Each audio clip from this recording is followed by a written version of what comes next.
வணக்கம். வன்னியர் சங்க மாநாடு நடைபெற்றுள்ளது. இந்த மாநாட்டில் டாக்டர் ராமதாசும் அன்புமணி ராமதாசும் பல்வேறு சர்ச்சைக்குரிய கருத்துக்களை பேசியுள்ளார்கள்.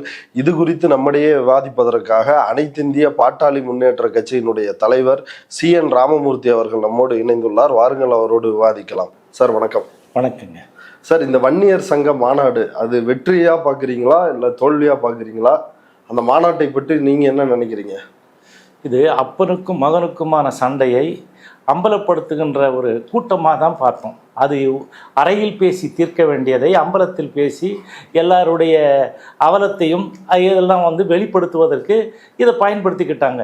ஏன்னா அரசல் புரசலாக இருந்தது இன்றைக்கு வெட்ட வெளிச்சத்தில் காய் முத்தினால் கத்திரிக்காய் முத்தினால் கடைக்கு வர்ற மாதிரி இந்த பிரச்சனை, இவர்களுக்குள்ள பிரச்சனை பெரிதாகி வெளியே வந்து விட்டது. ஸோ இப்போ இன்னொரு விஷயம் என்னன்னு கேட்டிங்கன்னா, இப்போ ராமதாஸ் எப்பயுமே பொது வெளியில் அன்புமணியை மிக புகழ்ந்து அவர் மாதிரி ஒருத்தர் கிடையாது, இந்தியாவில் வேறு எந்த மாநிலத்திலேயாவது பிறந்திருந்தா இந்தியாவுக்கே தலைவராக இருப்பார், பாரத் ரத்னா ஏன் கொடுக்கக்கூடாதுன்னு கேட்டவர். அந்த மாதிரி அவரை பேசுவார்.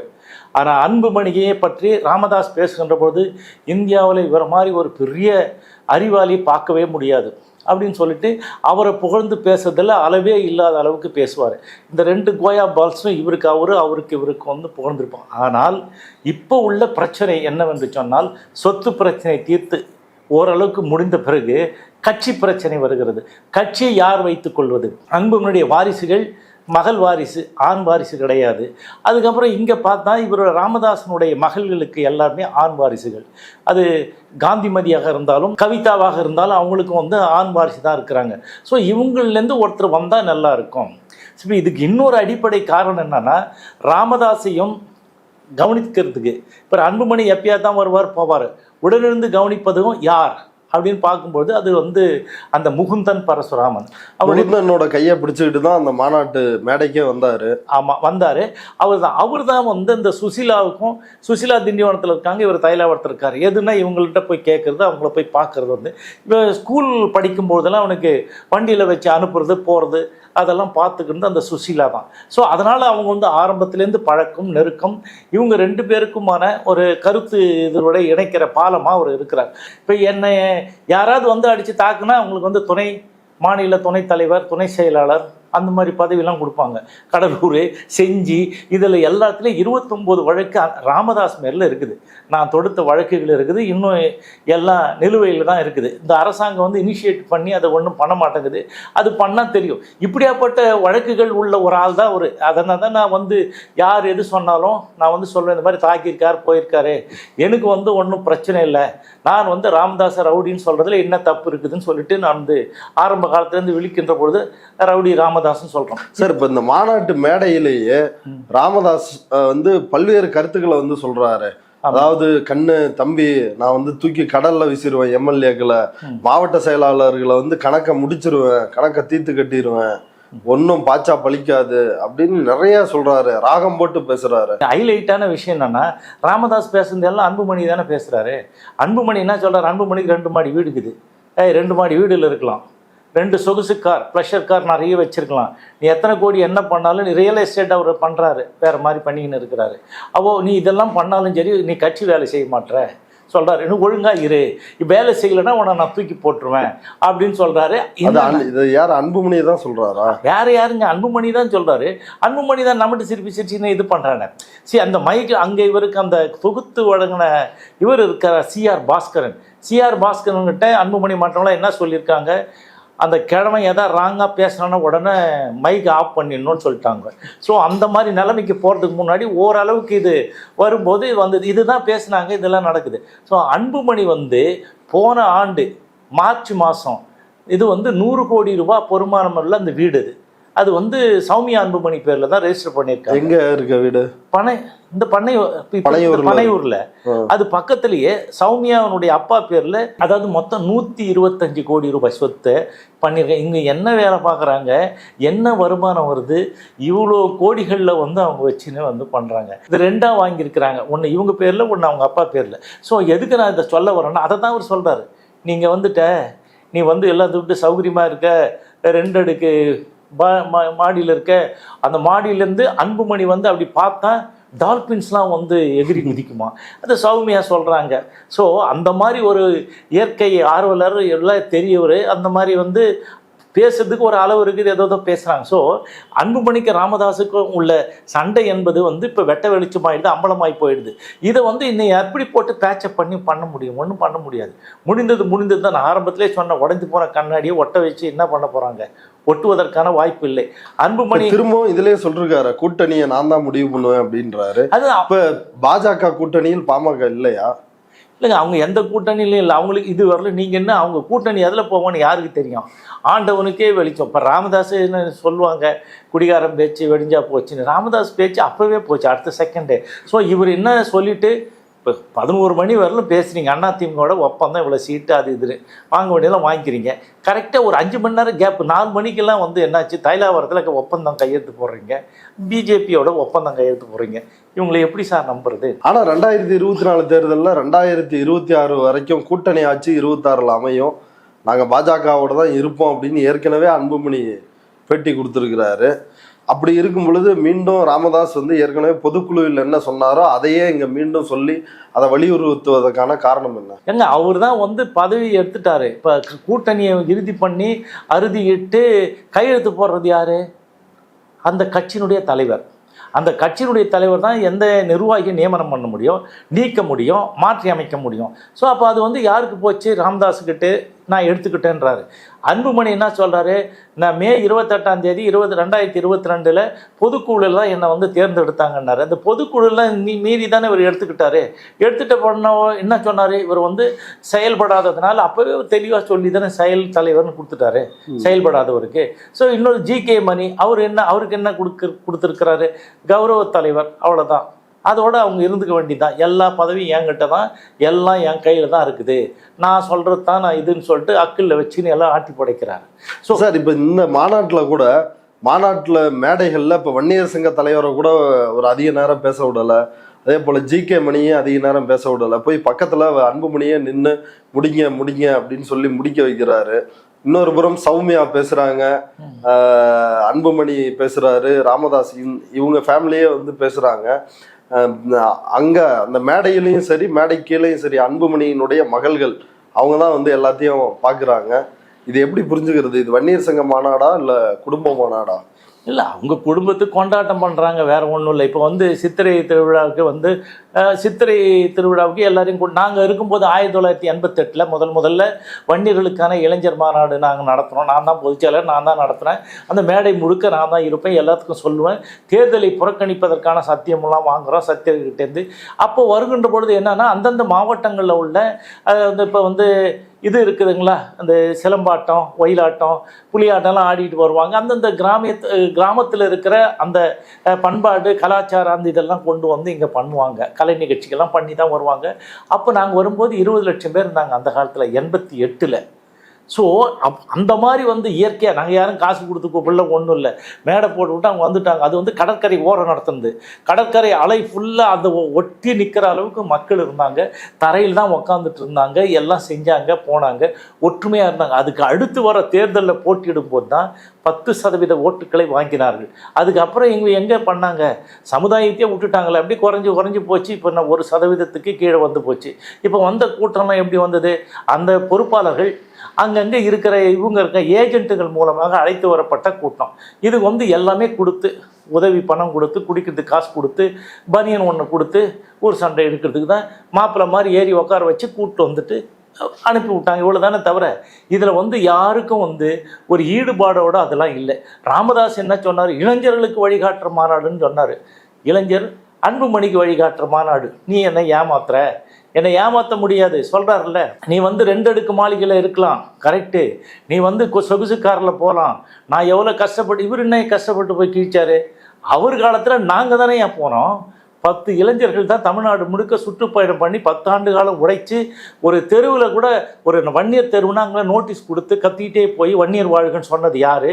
ரெண்டாவது, ஒரு சின்ன இந்த என்ன சொல்கிறதுங்க, அந்த சந்தைகள்லாம் இருக்கும், அங்கே போய் மைக்கை பிடிச்சின்னு அந்த சந்தை என்னைக்குன்னு கண்டுபிடிச்சி அந்தந்த ஊரில் சந்தையில் போய் பேசி அப்புறம் 4 பேர் வர சொல்லி அப்படி தான் வந்தாங்க.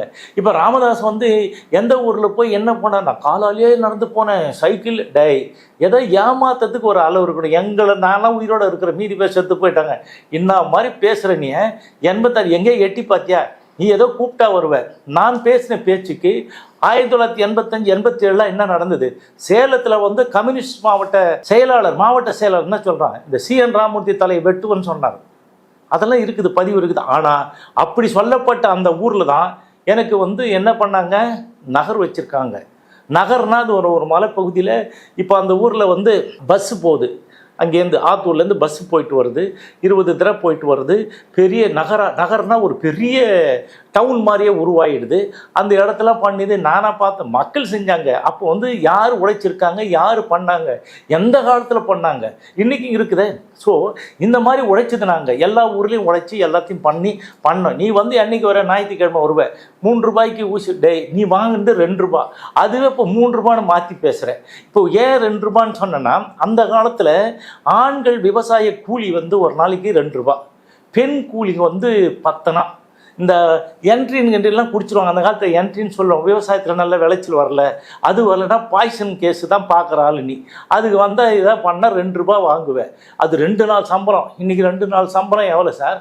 அந்த மாதிரி தான் அன்றைக்கே வாங்கினேன். நீ வாங்கின உன்னுடைய சர்டிஃபிகேட்டு போச்சு, நீ ப்ராக்டிஸ் எளிய மருத்துவர் அப்படிலாம் இல்லையா? அதெல்லாம் ஒன்றும் கிடையாது. எப்போ ப்ராக்டிஸே ஏங்க சங்கத்துக்கு வரும்போது ப்ராக்டிஸே கிடையாது. உன்னை தான் ஒழிச்சு காலி பண்ணிட்டாங்க, பதவியிலேருந்து எடுத்துட்டாங்க, போச்சு. அவர் தான் பழைய சர்டிஃபிகேட்டில் படித்தார், அதை வந்து நீ மாற்றி படிச்சுன்னு சொல்லிட்டு தான் நீக்கிறாங்க. இப்போ அன்புமணி எங்கே ப்ராக்டிஸ் பண்ணி இத்தனை கோடி வச்சுக்கிறாரு? அவன் வந்து நல்லான்ற ஊரில் முடித்த உடனே போய் இந்த கல் குவாரியில் வேலை செய்வாங்க இல்லைங்களா, அடிபட்டு வந்தால் டீச்சர் ஓட்டுறது, அதுக்கு 800 ரூபா மாத சம்பளம். இவன் வாங்கினதா தான். இவங்க தான் வந்து லட்சம் கோடிகளில் பணம் வச்சுருக்காங்க. இது எல்லாம் ஏமாத்துறாங்க போகிறாங்க. எதுவும் ப்ராக்டிஸும் பண்ணல, ஒன்றும் பண்ணல. ஆனால் இவங்க சொல்கிறது நல்லா படி, வேலைக்கு போமா. அதை அன்புமணி வந்து சொல்கிறாரு, நான் மற்ற தலைவர்கள் மாதிரி அத்துமீறு அடி உதன்னு சொல்ல மாட்டேன், நான் படி முன்னேறு வேலைக்கு போ அப்படின்னு நான் சொல்றேன் அப்படின்னு இன்டைரக்டா திருமாவளவனை விமர்சனம். இது எப்ப சொல்ற நீங்க என்னது பண்ண ஊர் சண்டையிடு, நாங்க தான் வந்து அம்பேத்கருக்காக கொள்கை நிலைநாட்டுறோம், 7 சிலையை ஒரே நாள்ல திறந்தோம், இதை பண்ண அதை பண்ண, அப்புறம் எதுக்கு நீ ஈர பேனாக்குற, பேனை பெருமாள் ஆக்குற, பெரும் பிரச்சனை ஆக்குற, ஊரை 2 ஆக்குற, உதவாங்க விடுற. இன்றைக்கு இருக்கிற லட்சக்கணக்கான இளைஞர்கள் மேலே வழக்கு இருக்குது. இந்த வழக்கு எதனால் வந்தது? அடிதடி தகராறுனால வந்தது. எதை நோக்கி வந்தது? இவன் நீ பண்ணுற போராட்டங்களில் கலந்து கொண்டு வந்தது. சரி, இதுவரையிலும் ஏதாவது போராட்டம் பண்ணி ஏதாவது நாங்கள் வந்து இன்றைய மாநாட்டில் நடந்ததில் இவங்க பேசின பேச்சு எல்லாம் நான் 55 ஆண்டு காலம் உழைத்த நான் என்னெல்லாம் கொள்கையாக கொண்டு வந்து சொன்னோன்னோ அதை தானே சொல்லியிருக்கீங்க. 70 புத்தகங்கள் எழுதியிருக்கிறாங்க. 70 புத்தகம்லாம் இன்றைக்கு வந்து இளைஞர்கள்லாம் ஃப்ரீயாக டவுன்லோட் பண்ணி படிக்கலாம். அவங்க படிப்புக்கும் சுருக்கமாக பண்ணி நான் பண்ணியிருக்கிறேன். அதை தானே நீங்கள் பண்ணுறீங்க, இன்னைக்கு பேசுகிறீங்க. அதுக்கப்புறம் என்ன பண்ணுறீங்க? என்ன அப்படி பேசிட்டாரு அன்புமணி? இல்லை அன்புமணி சொல்கிறார். இப்போ வந்து என்ன சொல்கிறாரு, நீங்கள் வந்து பரந்தூர் விமான நிலையத்துக்கு வந்து எங்களுக்கு வந்து பணமாக வேணாம், பங்கு கொடுன்னு கேட்குறாரு. இதனால 25 வருஷத்துக்கு முன்னாடி நான் சொன்னேன் இல்லை, அதுக்காக போராடினேன். உங்கள் அப்பா வந்து பணத்தில் மேல் தான் அந்த திட்டமே செயல்படுத்தணும்னு சொன்னார். அதெல்லாம் இல்லையே, நம்ம சொன்னது தானே இன்றைக்கி சொல்கிறேன். நாங்கள் அன்றைக்கி வந்து பேசுனதெல்லாம் முழுங்கிட்டு வந்து நீ இன்றைக்கி வந்து வாந்தி எடுக்கிறேன். அது கூட உனக்கு கரெக்டாக உனக்கு சொல்ல தெரியுதா? ஒன்றும் கிடையாது. உன் ஒய்ஃப் என்ன பண்ணுதா? சௌமியாவுக்கு பேசுறதுக்கு வாய்ப்பு கொடுக்குறீங்க. உடனே இதால் வந்தார் யார் தெரியுமா, அவர் அவ்வளோ சொத்து கொடுத்தாரு. அவன் சொன்ன அந்த அன்புமணி பையன், அவனுக்கு வந்து அடியும் தெரியாது நுனியும் தெரியாது, ஆள வந்தாரை பற்றி அவரை பற்றி விவரம் தெரியாது. என்ன சொல்கிறான்? 1000 காணின்னு பேர் சொல்கிறாங்கல்ல, அதனால் உடனே 1000 காணி, ஒரு காணி 1 ஏக்கர் 32 சென்ட், 1000 காணினா 1320 ஏக்கர் அப்படின்னு சொல்லிட்டு கணக்கு சொல்கிறேன். அதையே நீ சொல்கிற, அது வந்து 2228 ஏக்கர் முண்டம். நீங்கள் அதெல்லாம் படித்து தெரியணும்னு எனக்கு கரெக்டாக சொல்லணும். நீ தான் எல்லாம் தெரிய அப்படியே செயற்கைக்கோள் இங்கே பார்த்துட்டேன், ஈக்காலஜிக்கல் இம்பேலன்சஸ்ஸு இங்கே வந்து இது வந்து போச்சு, என்விரான்மெண்ட்டு கெட்டு போச்சு, உலக நாடுக்கே நான் தான் சொல்கிறேன்னு சொல்கிறிய. இந்த குறைந்தபட்ச அறிவு வேணா? நீ இதுலேயும் பேசலை. அதுக்கப்புறம் என்ன பேசுகிறேன்? நாம் என்ன அதுக்காக வழக்கு போட்டிருக்கேன், அது நடக்குது. ஸோ இப்போ வந்து சூரியேரி காட்டில் 55 ஏக்கர் நிலத்தில் 10 கோடி லிட்டர் தண்ணியை கடல் நீரை குடிநீர் ஆக்குறாங்க. அது ஒன்று, அதுக்கும் நான் தான் எதிர்ப்பு போராட்டம்லாம் பண்ணேன். நீங்கள் எதாவது பண்ணியா, செஞ்சிருக்கியா? ஒன்றும் இல்லை. அதற்கு அடுத்தது இப்போ வந்து பெரிய ஆயிரக்கணக்கான கோடி ரூபாய் செலவு பண்ணி இங்கே 2வது பிளான்ட்டை வந்து பேரூரில் பண்ணுறாங்க. அதனுடைய மதிப்பு எவ்வளோன்னு கேட்டால் 2465 கோடி. அது 85 ஏக்கர்லேருந்து வேலை நடக்குது. இப்போ ஒரு 10 நாளுக்கு முன்னாடி கூட ஒரு 1200 மீட்டர் அந்த பைப்பு கரை ஒதுங்கிச்சு இல்லைங்களா, அந்த உள்ள கடல்லேருந்து தண்ணி எடுத்துகிட்டு வந்து அதை கடல் நீரை குடிநீராக மாத்திர பைப் அது கூட வந்து போச்சு, அது எடுத்துருக்காங்க. ஸோ இவ்வளோ அளவுக்கு விஷயம் இருக்குது.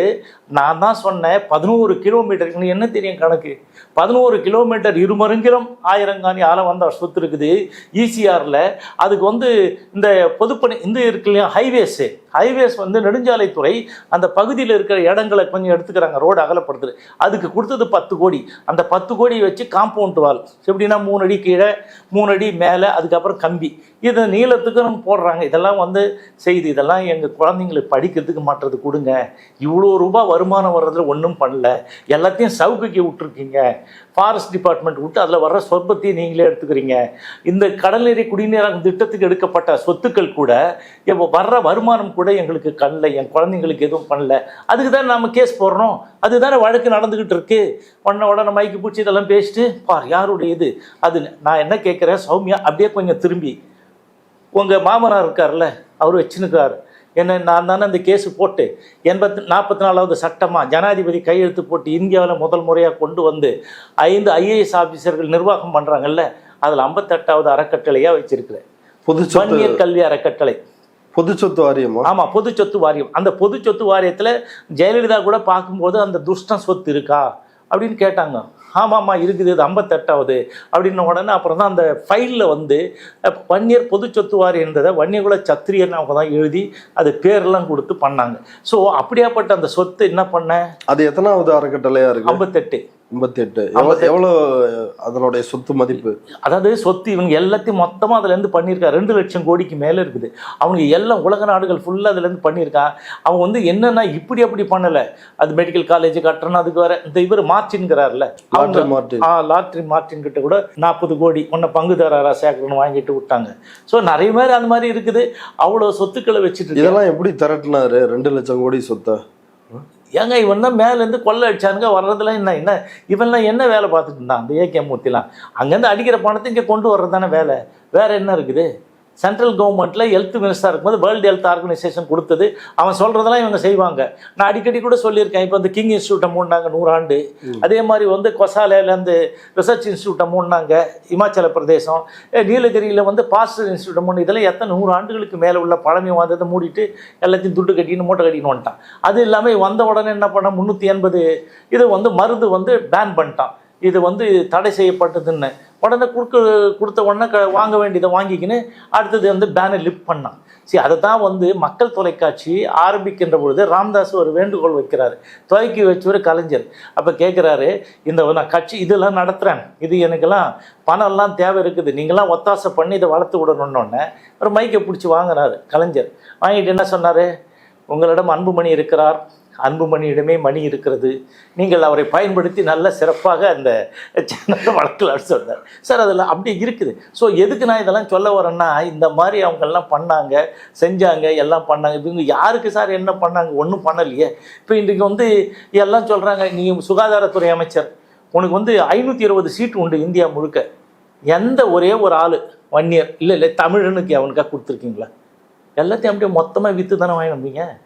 இந்த ஏகே மூர்த்தி இருந்தார், ஹாக்கி மூர்த்தி, அவர் வந்து என்ன பண்ணார், அவர் இருக்கும்போது இவர் தான் வந்து நிதிஷ்குமார் வந்து ரயில்வே மந்திரி, அவர் என்ன பண்ணார், 5000 போஸ்ட் வந்தது. உடனே என்ன பண்ணீங்க, எல்லாத்தையும் விற்றுட்டு இன்றைக்கி பீகார்காரன் தான் கேங் பேனாக கூட சுற்றின்னு ஓடினுக்கிறான் தண்டவாளத்து மேலே.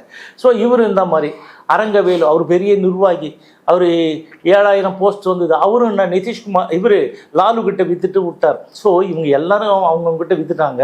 விற்றுந்த வந்து இங்கே வந்து எல்லாம் வராங்க, ஒரே ஒரு ஆளுக்கு, இந்த செத்து போன தியாகிகளுக்கு பண்ணலையே. இப்போ நாமெல்லாம் சொல்லும்போது 16 18 இருந்தாங்க, திட்டி இப்போ 21 தியாகிகளுக்கு வந்திருக்காங்க. அன்புமணி பேசும்போது 25 தியாகியா, ராம்தாஸ் பேசும்போது 27. ஆனால் அது உள்ள தியாகிகள் பட்டியல் வைக்கும்போது எவ்வளோ வச்சுருக்காங்க, 21. இந்த 21 தியாகிகள் எதுக்கு நான் இங்கே சொல்கிறேன்னா, 21 தியாகிகளுடைய மனைவி வரலும் குழந்தைலாம் தாலி எடுத்துட்டாங்கன்னு போய் ராம்தாஸை பார்க்கும்போது, தாலி எடுத்த முண்டச்சிங்க இங்கே வராதிங்க ஓடி போன்னு துரத்தி விட்டான், ஒருத்தருக்கு உதவி பண்ணல. அந்த லிஸ்ட்டில் இப்போ காடு வெட்டி குரு வச்சுருக்காங்க. அவங்க வந்து அடுத்தது 22வது லிஸ்ட்டு. அப்புறம் எப்படி அவங்களுக்கு ஏதாவது செய்வா மாதிரி காடு. இதில் பொதுவாக வன்னியர் சங்க மாநாடுனா காடு வெட்டி குரு வர்றது, ஆவேசமாக சாதி வெறியோடு பேசுவது, அப்படிலாம் வந்து பேசுவார். இந்த முறை வந்து காடு வன்னியர் சங்கத்திலிருந்து பெருசாக பூத்தா அருள்மொழிக்கே வந்து பேச வாய்ப்பு இல்லை. ஓரிரு நிமிடங்கள்ல அவர் வந்து முடிக்க சொல்லிட்டாங்க. இவங்களே தான் முழுக்க அதை வந்து டேக் ஓவர் பண்ணாங்க. இதை பற்றி நீங்க என்ன நினைக்கிறீங்க? அதுதாங்க இப்போ வந்து முன்னாடியே காடு வெட்டிக்கணும்னா ராமதாஸ் என்னென்ன பேசணும்னு நினைக்கிறாரோ, யார் யாரை திட்டணும்னா சொன்னதை வாந்தி எடுத்துகிட்டு போயிட்டான் பாவம். அதுதான் இப்போ வந்து பேசுறதுக்கு ஆள் கிடையாது. இவங்கெல்லாம் நம்பி வந்தவங்களாம் ரிட்டையர்ட் கேஸுங்க. அவர் என்ன சொன்னாங்க கடைசி காலத்தில் 80வது வருஷம் விழா நடக்கும்போது நீங்கள்லாம் உழைச்சிங்க, இது உங்கள் கட்சி, நீங்கள் போயிட்டீங்க வாங்க அப்படின்னு சொல்லிட்டு எல்லாரையும் கூப்பிட்டு சேர்த்தாரு. யார்? தீரன், இந்த இவர் அருள்மொழி, இவங்கெல்லாம். ஸோ இவங்கள நான் அப்போவே சொன்னேன், ராமதாஸ் அழைப்பார், அரவணைப்பார், அழிப்பார். எல்லாம் அழிச்சிட்டாரு. அதுதான் இருக்குது. பொறுக்க முடியாத இந்த வயசில் ஒன்றுமே இல்லாத ஆள் அருள்மொழி என்ன பண்ணார்? அதை வந்து காந்தி சிலை கிட்ட சிதம்பரத்தில் நான் வந்து உண்ணாவிரதம் இருக்க போகிறேன் எல்லாருக்கும் அந்த அறிவிச்சுட்டு அங்கே போகிறதுக்கு முன்னாடி என்னாச்சு, அது போவாத, நீங்கள் வந்து உன்னை வந்து நான் இந்த தலைமைக்கு நான் கூட்டுக்கிறேன், நீ வா, நீ வந்து அழைப்புதலே தரல. அப்போ மாநாட்டு அழைப்புதலே அவர் பேரே கிடையாது. அப்புறம் எங்கே அழைப்புதல்? சரி ஓகே, ஒரே ஒரு பேனரில் கூட இவங்க பேர் கிடையாது, வேறு ஆளெல்லாம் வச்சான். ஸோ இவங்க குடும்பம் நடத்துக்கிற குடும்ப விழா தான் இது. இந்த குடும்ப விழாவில் என்ன இருக்குது? நீங்கள் சொல்கிறீங்க பாரு, கலை நிகழ்ச்சி நடத்திட்டாங்க, அது பண்ணிட்டாங்க, ஹைடெக், இது எல்லாமே நாம் சொன்னதை அப்படியே உள்வாங்கி அதில் செய்கிறாங்க. இது நான் சொல்லும் கைதட்டலே இல்லையே. அதுதான் சொல்றேன். பேசும்பொழுதும் அன்புமணி இல்லை, இவனே சொல்கிறேனே, யார்? அந்த CR பாஸ்கரன் வந்து ஐயாவினுடைய வழி வந்தவர்கள் நாங்கள், நீங்கள்லாம் ஐயாவை சொல்கிறேன், நீங்கள்லாம் வாழ்கன்னு சொல்லுங்கள். ஒருத்தர் சொன்னானா? அன்புமணியினுடைய தம்பிகள் நாங்கள், தங்கைகள் நாங்கள், சொல்லுங்க, கைத்தட்டுங்க. கேட்கிறாருல, கேட்டுமோ ஒன்றும் இல்லை. இந்த உலகத்திலேயே காலைல எந்திரிச்ச உடனே எல்லா ஜீவராசிகளும் நல்லா இருக்கணும்னு நினைக்கிற ஒரே மனுஷன் இந்த ராமதாஸ் மட்டும்தான் அப்படின்றாரு. எந்த ராமதாஸ்? அவரு மட்டும்தான். அந்த வீட்டுல இருந்ததுங்க, நாய்க்கு இருந்தது இல்ல, அந்த கொரோனா பீரியட்ல போட அடிச்சு துரத்தி வெளியில ரோட்ல அடிபட்டு பஸ்ல செத்து போச்சுங்க. இவன் வந்து சொல்கிற மாதிரி அப்புறம் தான் நாய் படங்கள்லாம் எடுத்தாங்க. ஸோ நான் எதுக்கு சொல்ல வரேன்னா, இவர் வந்து மனிதநேய பற்றாளர். அப்புறம் வந்து யாராவது ஒரு வாழும் பெரியாருன்றாங்களே, அவன் கடவுளே சொல்கிறேன், குலதெய்வமே. என்னோட ஒருத்தரை வந்து காலில் ஊந்து கும்பிட்டு நான் கடவுள் நம்பிக்கை இல்லை, ஆனால் என் வயசில் பாதி எடுத்துக்க கடவுளேன்ட்டான். இன்னொருத்தன் எவனோ ஒருத்தரை ஃபோனில் பேசினானா, அவன் ஃபோன் பண்ணிட்டு நான் கடவுள்கிட்ட பேசிட்டேன் அப்படின்னு.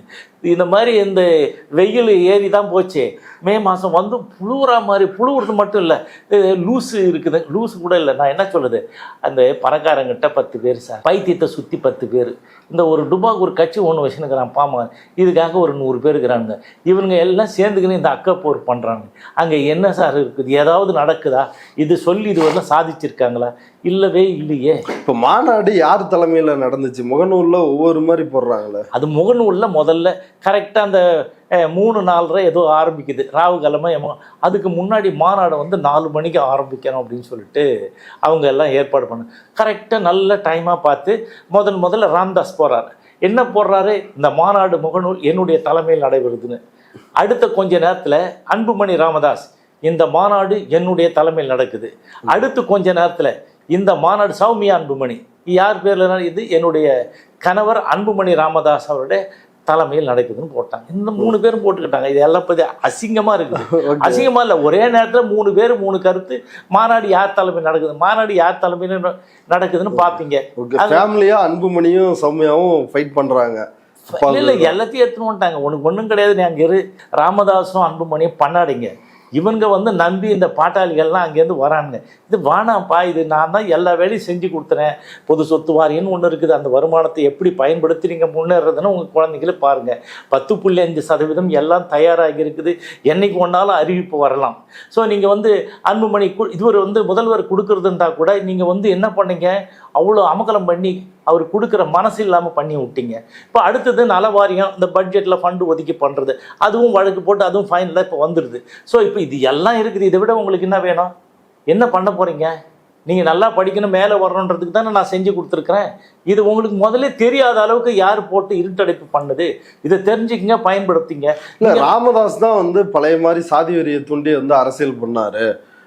நான் வந்து அப்படி இல்லை அப்படின்ற டைப்பில் அன்புமணி காட்ட நினைக்கிறாரு. நான் டீசென்ட் அண்ட் டெவலப்மெண்ட் பாலிடிக்ஸ் பண்ணுறேன்னு சொல்லிட்டு ஒரு கூட்டத்தில் பேசிட்டு, சேலத்தில் வேட்டியை கட்டின்னு மண் வெட்டி தூக்கின ஆள் தானே நீ, நான் வெட்டி போடுவேன்னு சொல்லிட்டு நீ வந்து பேசுகிற. நீ வந்து 9ஆம் கிளாஸ் ஃபெயிலு, நீ உன்னை வந்து இங்கே கொண்டு வந்து ஃபெயில் ஆனதுக்கு பாஸ்போர்ட் மார்க் போட்டு கொடுத்தாங்க. நீ சென்ட் ஆன்ஸில் திண்டிவனத்தில் வந்து படிச்சுட்டு ஸ்டேட்டு இது டிஸ்ட்ரிக்ட்லேயே இப்போ முதல் மார்க் வாங்குற மாதிரி அந்த டிபிஐயில் ஒரு கோபால் இருந்தார். அவர் ஏதோ ஒரு 20,000 ரூபாய்க்கு உனக்கு மார்க்கை போட்டு ஒரு சீட்டு வாய்ப்பு, அதுலேயே நீ உருப்படியாக படிக்கல. நீ பெரிய படிப்பாளி, நீ வந்து ஆலோசனை சொல்கிற, நீ மற்றவங்களுக்கெல்லாம் ஏதாவது பண்ணியிருக்கிறியா? நீ இது மாதிரி படித்து மேலே வரணுன்றவனுக்கு எவனுக்காவது வேலை வாங்கி கொடுத்தியா? 7 மந்திரிங்க இருந்தாங்கல்ல, ஏதாவது பண்ணீங்களா? ஒன்றும் பண்ணலையே. கோல் மினிஸ்டராக இருந்தீங்களே, அப்போ நெய்வேலியில் அவ்வளோ இது இருந்தது, அவ்வளோ வழக்கு வம்பு கஷ்டங்கள்லாம் பட்டாங்களே, அந்த நிலம் எடுத்துக்கிறவங்களுக்காவது வாங்கி கொடுத்தியா? வேலையாவது? இதனால யாருக்குமே வந்து பலன் இல்லையா? டோட்டலாக ஒன்றும் இல்லை. பலன் அடைந்தவர் 2 பேர் தான். நம்ம அதனால தான் இந்த 2 பேரை மட்டுமா பேசுகிறோம். நான் மட்டும் இல்லை, ஒன்று அன்புமணி, இன்னொன்று வந்து ராமதாஸ். இவங்க 2 பேரும் வந்து பணத்தில் கொழுத்து போயிட்டாங்க. அவங்களுக்கு அளவு அற்ற நிறைய பணம் வச்சுருக்காங்க. அதனால் வந்து என்னன்னு கேட்டிங்கன்னா, அவங்களுக்கு வந்து பணம் 5-3 அடுக்காக இருந்தால் அரியா பொண்ணும் கறி சமைப்பார். இப்போ ஒரு கூட்டம் கூட்டினா என்ன வேணும் சார்? பணம் வேணும். பணத்தை வீசி எறிஞ்சால் வர்றாங்க. அது ஆளுங்க இருக்கிறாங்கல்ல. இப்போ இந்த கட்சியில் வந்தவங்கலாம் யார்? இப்போ கூட்டிகிட்டு வந்தாங்கல்ல, அவங்களாம் யார்? வன்னியரா? வன்னி இளைஞர்கள் எவ்வளோ பேர் வந்திருப்பாங்க? எத்தனை பர்சன்டேஜ்? சரி, நீங்கள் 3 கோடி பேர் இருக்கீங்க. சரி, 1% வந்தால் கூட 3 லட்சம் பேர் வந்திருக்கணும்ல. எவ்வளோ பேர் வந்தீங்க? 40 பேர் கூட. பாதி பேர் எழுந்தே போயிட்டான். பாதியில் யாரும் வரல. எல்லா சேரும் காலியாகுது. அந்த வெளியில் லைட் அடிக்கும்போது வெளியில் இவங்களுக்கு ஏற்ற மாதிரி ஒரே ஒரு பக்கமாக இருக்கிறத காமிச்சு அது எப்படிலாம் ஏமாத்துறான், இப்படியும் ஏமாத்துறானுங்க. ஸோ இதுதான் டிவியில் மற்றதெல்லாம் போடுறாங்க. நீ பேசுனது எல்லாமே போட்டு காரி துப்புறாங்களே. முதல்ல வந்து பாட்டாளி கட்சியில் வெளியில் இருக்கிறவங்க எல்லாம் காரி துப்புறாங்க. இவ்வளோ நாள் அப்படி பண்ணியிருந்தவங்க இப்போ வந்து அந்த இது வன்னியர்களே காரி துப்புறாங்கல்ல, இளைஞர்களே. நீ ஓய்வு எடுன்னு சொல்கிறான். நீ போதுண்டா எப்பா, சின்ன மாங்காய் பெரிய மாங்காய் உள்ளே நடக்கிற சண்டையில் நாங்கள் நசுங்கி போகிறோம், எங்களுக்கு வேலை. நான் அதை தான் சொல்கிறேன், நீ உங்கள் வேலையை பாருங்கப்பா. நீங்கள் பாருங்கள், நீங்கள் உங்கள் இதை பார்த்துட்டு நீங்கள் முன்னேற வழி என்ன படிக்கணும், சரி படிங்க. நீ இருக்கும்போது நான் தான் எல்லாரையும் கை தூக்கி விட்டு அப்படி படிக்க வச்சேன், இப்படி படிக்க வச்சேன். யார் பீரியடில் நாங்களாம் படிக்கலையா அந்த காலத்தில்? அப்போ ஸ்கூல் கம்மியாக இருந்தது. இல்லை, முன்ன வந்து மேடைகளில் பேசும் பொழுது நான் உங்ககிட்ட வந்து கேட்கணுமா, கோட்டையில் நான் உன்னை வந்து பார்க்கணுமா? இல்லை பார்த்து கூட இல்லை பார்க்கணுமான்னு சொல்லிட்டு முன்னாடி என்ன சொன்னேன், நான் உன்னாண்ட வந்து கிளாஸ் எடுத்தேன். இவர் கிளாஸ் எடுக்கிறாரு. நான் ராமதாஸ் சொன்னால் இப்போ மாட்டுக்கார பையன் கூட சொல்லுவான் இட ஒதுக்கீடை பற்றி. அந்த அளவுக்கு நான் விழிப்புணர்வு. நீ எங்கடா வந்து என்ன சொன்ன, நீயா எல்லாம் சொல்லிக்கிற? செல்ஃப் போஸ்டிங் ஒன்றில் அன்னைக்கு அப்படி முதலமைச்சர் குறித்து அவ்வளவு எகத்தாளமா பேசிட்டு இன்னைக்கு வந்து தம்பி ஸ்டாலின் பணிவா பேசுறாரு. இந்த கூட்டணிக்கு வந்து ரூட் விடுறாரா என்ன? இல்லை, அவர் என்ன ஒன்றா, அதாவதுங்க, இது ராமதாஸ் கூட்டணிக்கு போகிறது கடைசி செகண்ட் வரலாம் நம்ப முடியாது. இன்னைக்கு ஒன்று பேசுவார் டமால், நாளைக்கு ஒன்று பேசுவார், நாளைக்கு ஒன்று பேசுவார் வேற. அவருடைய செயலை அடுத்த செகண்டே நம்ப முடியாது. நீங்கள் இதுவரைலாம் அந்த மாதிரி நடந்த ஏதாவது இருக்குதா? சொன்ன மாதிரி இருந்த ஸ்டிக் ஆன் பண்ணி ஒரே இதில் இருந்திருக்காரா, பயணித்திருக்காரா? இல்லை. யார் ஒன்றாலும் ஏக வசனத்தில் தான் பேசுறது. இவர் எவனை ஒன்றாலும் பேசலாம், மற்றவங்க யாரும் பேசக்கூடாது. இவர் ஏன்னா இவருக்கு ரொம்ப வயசாயிடுச்சான். நாங்கள் போராட்டம் பண்ணுவோம், மயிலான இறகு போடாது, இதுக்கப்புறம் நடக்குதே வேற. நானே போராட்ட காலத்துக்கு வருவேன், இது வரும் அது வரும்னு சொன்னேன். நான் சொன்னேன், அப்போ சொல்லும்போது சொன்னேன், என்ன சொன்னேன், குடு கிழமை கிடுக்கிடு போராட்டம் அறிவிக்கிறேன். இல்லை, எங்கேயா நடக்குது? அது ஒரு அங்கே இருக்கிற பெருங்காய டப்பால் எல்லாம் காலி ஆயிடுச்சு, ஒன்றுமே இல்லை. யாரை வச்சு நீ போராட்டம் பண்ணுவோம்? எந்த உண்மையாக இருந்தால் சமுதாயத்துக்கு இருந்தவங்களாம் வெளியேறி வேறு வேலை பார்க்குறாங்க. அதெல்லாம் ஒன்று, நீ வச்சிருக்கிற காசுக்கு ஏதாவது வருவாங்க, உங்ககிட்ட ஏதாவது வந்து அடுத்தது பதவி கிருவி வரணும், ஆட்சி அதிகாரத்தில் ஒப்பந்தத்தில் ஏதாவது சீட்டு கிடச்சா நிற்கிறதுக்கு வரவங்கள தவிர யார் இருக்காங்க? யாரும் இல்லை. நீ பணம் வச்சிருக்கிறன்றதுக்காக எல்லாரும் நடந்துருப்பா? நடக்காது. அதுதான் நம்ம சொல்கிறோம். இப்போ ராமதாஸ்னால வந்து ஒன்றும் இல்லை, ஒரு ஜாதியினுடைய வன்மம் தான் வெளியில் வருது. ராமதாஸ் பேசினாலே அதுதானே நடக்குது, சண்டை தானே வருது. ஒரு ஊருக்குள்ளே சின்ன பிரச்சனையை தீர்த்து வைக்க வேண்டியவங்க பெரிய பூதாகரமாக தமிழ்நாடு முழுக்க கொண்டு போகிறீங்க. இப்போ மேல் பாதியில் வந்து இந்த இது கிராமத்தில் இந்த இது கோயில் பிரச்சனை இவ்வளோலாம் பேசுகிறீங்களா, பத்திரிக்கைலாம் கொடுக்குறீங்க, எல்லாம் பேசுகிறீங்க. அந்த மக்கள்கிட்ட நீ தானே இருக்கிற, போய் பார்த்து பேசி ஏதாவது ஒன்று பண்ணணும்ல. ஸோ இதுக்கு முன்னாடி இது வரல. இந்த சமுதாயத்தில் வன்னியர் சிவானந்தன் ஒரு ஆள் தான் ஃபஸ்ட்டு டைம் கொரோனா பீரியட் முடிஞ்ச உடனே IAS UPSல பாஸ் பண்ண முதல் நபர். அதுக்கப்புறம் தான் இப்போ 4-3 பேர் படித்து எல்லாம் போகிறாங்க. அதுக்கு நீ என்ன ஏற்கனவே ஏதாவது சப்போர்ட் பண்ணிட்டியா? இல்லை நீ உன்னுடைய இதில் IAS அகாடமியில் கோச்சிங் கொடுத்துட்டியா? இப்போ அவரோட ராமதாஸ் கல்வி அறக்கட்டளை அதில் எதுவும் இலவசம் இல்லையா வன்னியர்களுக்கு? யாருக்குமே இலவசம் கிடையாது. அதுனா வன்னியர்களுக்கு இலவசம். ஏதாவது ஃபீஸ் கன்ஸ்ட்ரக்ஷன் ஒன்று ஃபீஸ் அது மொத்தமே முதல்ல வாங்கிடுவாங்க. அது கட்டிட்டு அடுத்த வருஷத்தாலன்னா துரத்தி விட்ருவாங்க. ஒன்றும் இல்லைங்க, பாப்பனப்பட்டு ரங்கநாத கவுண்டர் அவர் முதல்ல குண்டடிப்பட்டு செத்தார். அவன் பேரன் படிச்சுட்டு வந்து கொஞ்சம் ஃபீஸ் பாக்கி வச்சுட்டான். டிசியும் கொடுக்கல, அதுவும் கொடுக்கல. அப்புறம் கட்டிட்டு போடா அப்படின்னு சொல்லிட்டு தானே வாங்குறாங்க. ஸோ அவர் வந்து இடஒதுக்கீடு போராட்டத்தில் செத்தவருடைய பேரன். ஸோ இதெல்லாம் வந்து இருக்குது. நான் ஒரு உதாரணத்துக்கு சொன்னேன். அதே மாதிரி வந்து சித்தனை ஏழுமலைன்னு ஒருத்தர், அவர் இறந்து போனார். அவங்க பையன்லாம் போய் வேலை செஞ்சான், பொக்லைன் ஓட்டினா, அது ஓட்டினான். அவனுக்கு ஏதோ ஒரு 2000 ரூபாய் 1000 ரூபாய் சம்பளம் தரணும், அது கூட கொடுக்கல. அவன் கால் அடிபட்டு அங்கேயே செத்து போயிட்டான். அதுக்கப்புறம் கால் நொண்டியாக செத்து போனான். அவனுக்கு ஒன்றுக்கு கொடுக்கலையே. சரி, யாருக்கும் இவனுக்கு கொடுக்க மாட்டானு. இப்போ தான் ஃபஸ்ட்டு டைமாக ஒரு ஆள் வந்து இதில் சீர்காழியில் ஆக்சிடெண்ட்டில் வந்து பண்ணும்போது இறந்து போயிட்டாருன்னு இது 5 லட்சம் அறிவிச்சிருப்பார் ஆண்டவனை தான் வெளிக்கும். ஏன்னா இவனுக்கு ஏற்கனவே எல்லாருக்கும் கொடுப்பாங்க. செத்து போன தியாகிகளுக்கெல்லாம் கான்கிரீட் வீடு, இந்த அன்புமணி சொன்னது. எல்லாருக்கும் வந்து 5 ஏக்கர் நிலம், எல்லா குழந்தைங்களையும் நானே கல்வி படிக்க வைப்பேன், எல்லாருக்கும் அரசு வேலை வாங்கி தருவேன், அவங்களுக்கு சின்ன சின்ன வியாபாரம் பண்ணுறதுக்கு உதவி பண்ணுவேன். அவர் 36வது வயசில் மந்திரி ஆகும்போது சொன்னார். இது எத்தனை வருஷம் ஆகுது? 56 ஒன்றும் செய்ய யார். அதே மாதிரி இந்த இது இல்லை, செம்மரக்கட்டை கடத்தின்னு போகிறாங்கல்ல, அவங்களெல்லாம் பாதிக்கப்போன கான்கிரீட் ரோடு எல்லாருக்கும் உடனே. ஏன்னா அவங்களுக்கு ப்ரெஸ்ஸு வந்து உடனே சொன்ன உடனே போட்டுறான் இதெல்லாம் செஞ்சிட போகிறாங்கன்னு. ஏன்னா அவன் எம்பியாக இருக்கிறான், அது இருக்கிறான், இது இருக்கிறான்னு. ஆனால் யாருக்கும் செய்யறதில்லை. இன்னும் அவரோட எம்பி பதவி காலம் வந்து இன்னும் 2 மாசத்துல முடிய போகுது. ஆமாம், என்ன முடிவுக்கு முடிந்தா வீட்டுக்கு தான் இருக்கணும். அப்புறம் என்ன இருக்குது? அவர் ஏற்கனவே போகிறதில்ல, தின்ன அட்டண்டன்ஸ். அப்புறம் அங்கே போய் என்ன பண்ண போகிறார்? எவன் கொடுப்பான்? இப்போ யார் கொடுக்குறது? இப்போ ஒப்பந்தம் போகிறதுக்கு முன்னாடி சீட்டு கொடுத்துருவாங்களா? ராஜ்யசபா எம்பி கொடுப்பாங்களா? இதோட அமைதியாகிட்டு போக வேண்டியதுதான். நீ எல்லாருக்கும் அல்வா கொடுத்துருந்த. இதில் இந்த மேடையில் ராமதாஸ் வந்து பேசும்பொழுது முத்தாய்ப்பா இன்னொரு விஷயத்த சொல்றாரு. கோல் ஊன்றி நடக்கிற நிலைமை வந்தா கூட நான் காந்தி மாதிரி மக்களுக்காகத்தான் வந்து வன்னியர் மக்களுக்காக சேவை செய்வேன் அப்படின்னு அறிவிக்கிறாரு. இந்த ஊமை ஜனங்களுக்காக நான் போராடுவேன். சார், இந்த ஊமை ஜனங்க என்ன பண்ணுவாங்க பாரு அப்படின்னு ரவுடித்தனமாக பேசுகிறாரு. கரெக்டாக நான் மட்டும் பிறக்கலைன்னா கோவரம் கட்டின்னு இருப்பான்னு சொல்கிற ஆள் இந்த ஜாதியில் எவ்வளோ பேர் பெரிய பணக்காரனும் இருக்கிறான், அதுக்கேற்ற மாதிரி யானையும் இருக்கிறான். சரி, இப்போ இன்றைக்கி வந்து எத்தனை 27 மெடிக்கல் காலேஜ் இருக்குது. அதில் 10 மெடிக்கல் காலேஜ் யார்கிட்ட இருக்குது? வன்னியங்கிட்ட தான் இருக்குது. இன்றைக்கி 525 இன்ஜினியரிங் காலேஜ் இருக்குது. 225க்கு மேலே இருக்குது யார்? வன்னியர்கிட்ட தான் இருக்குது. அவ்வளோ இருக்குது, சொத்து இருக்குது, எல்லாம் இருக்குது. அதெல்லாம் கொஞ்சமாக இருக்கிறாங்க. இப்போ வந்து மக்கள் நிறைய இருக்கிறாங்க, அவங்கெல்லாம் வந்து வச்சுன்னு இருக்காங்க, வசதியாக இருக்கிறாங்க. அவங்க எல்லாத்தையும் எல்லாருக்கும் கொடுக்க முடியுமா? சரி, அவங்க வந்து எதை அவங்களால முடிஞ்ச உதவி பண்ண. நீ என்ன பண்ண? நீ ஏதாவது பண்ணுன்னு சொல்லலாம். இந்த செத்து போன தியாகிகளுக்கும் பண்ணல, வேற யாருக்குமே பண்ணல. நீ பண்ணலையே. நீ பண்ணதெல்லாம் சுசீலாவுக்கு பண்ற. நீங்க சொல்லுங்க, விரல் விட்டு சொல்லுங்க, இருக்கு நான் பண்ணேன், இது பண்ணேன். யாராவது ஒரு ஆள் ராமதாஸால அன்புமணியால வாழ்ந்தவன் எவனா இருக்கிறானா? அவன் எவனாவது கொஞ்சம் கொஞ்சம் சேர்த்து வச்சுதான் அதெல்லாம் புடுங்கிறதுக்கு தானே. சரி, இப்போ எம்ஆர்கே பன்னீர்செல்வம் கூட யாராவது 2 ஏக்கர் 3 ஏக்கர் நிலம் இருந்ததுன்னா அதெல்லாம் இப்போ கோடிக்கணக்கில் இல்லை. அவனுக்கு தான் ஒன்றிய செயலாளர். யார் வந்து இவன் வச்சிருக்கான பைக்காவது இருந்தால் தான் கிளை செயலாளர் ஆக முடியும். செல்ஃபோன் இருக்கணும், அப்போவே முன்னாடியே இருந்து அவனுக்கு கொண்டு வந்துடுது. கார் இருந்தால் தான் ஒன்றிய செயலாளர்.